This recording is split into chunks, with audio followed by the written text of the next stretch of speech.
go into Monitor right now, and I've got a pack which is now being spun out through the country. So you've done a fantastic job here at Lewisham, and I'd like to give credit to Tamsin, because she's one of those quiet people that doesn't shout about it, but she's done a fantastic job. So if you could all thank her. Okay, secondly, I'd like to give a little more information about what this letter is about, on what it's for and why we've had to do it. The reason is that the NHS has been kicked out into the market, and it has very little regulation these days. You might have noticed the Care Quality Commission doesn't really do very much, doesn't have any medically qualified people, it's got hardly any budget.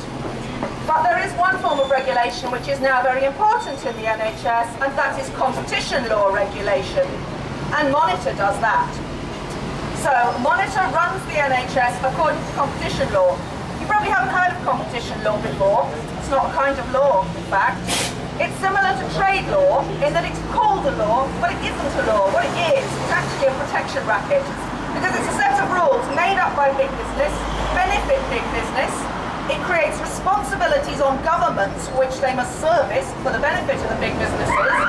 We get no look-in, companies get no responsibilities, only rights. That's a protection racket. And it's all dressed up as though it's a law. But how do they make it so it looks like a fair set of laws, but then it actually all leads to privatisation? Well, the way they do it is to have a very interesting little theory embedded in the heart of competition law. And that is that the more choice of providers patients have, the better it must be automatically for the patients. Therefore, whenever there is a decision to be made between a public contender and a private contender, because the public is already in the market as the NHS, the decision will go to award the contract to the private bidder each time, on the basis that this is for the benefit of patients. Now, we know it's not for the benefit of the patients, so we've arranged for patients to be able to express their own views of where their interest lies, and that is in the long term with the NHS. We do not need cherry-picking private providers coming in and stripping out the fundamentals of the budget for the NHS so that our hospitals all shut down, and that's the way this is going.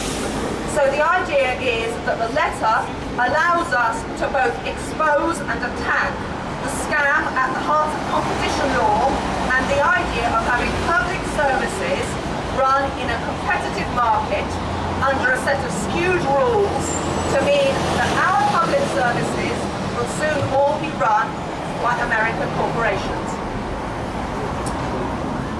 So that was the second thing I have to say, which was a summary of what the letter is about. The third thing I have to say is we are all being encouraged to see this as a party political matter. It's not a party political matter. It's a matter of commercial infiltration and corruption. We need to fight it on that level, and we need not to be putting our faith in political parties, particularly, unfortunately, the two which are going to be the big players for the 2015 election. You can already see it stacking up in the media with very skewed coverage of the last election, very peculiar, because the 2015 contest is going to be between the New Labour Party and UKIP. And both of those are actually funded and backed and originally created around 20 years ago, simultaneously.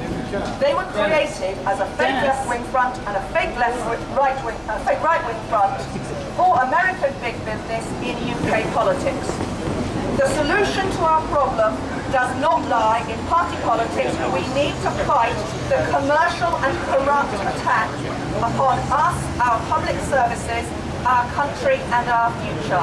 This is not going to end well, and we need to start attacking the problem where it lies. We need to move in on the commercial aspects of this. I understand from contacts in the city that we are having an effect. We think we're not, but they think we're quite opposite. The American businessmen are not happy with us at all. The government has published a number of schedules to the city and other components of business, such as the construction industry, and all of that is now behind schedule. We need to work a lot harder on opening that gap up further, because these people are only in it if they can make money, and we can stop them making money, and then they will go away and leave us alone.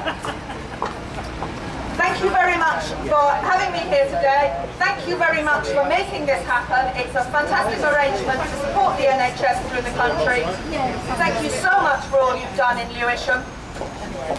Well done to everybody, and thanks for Brian for putting this together today.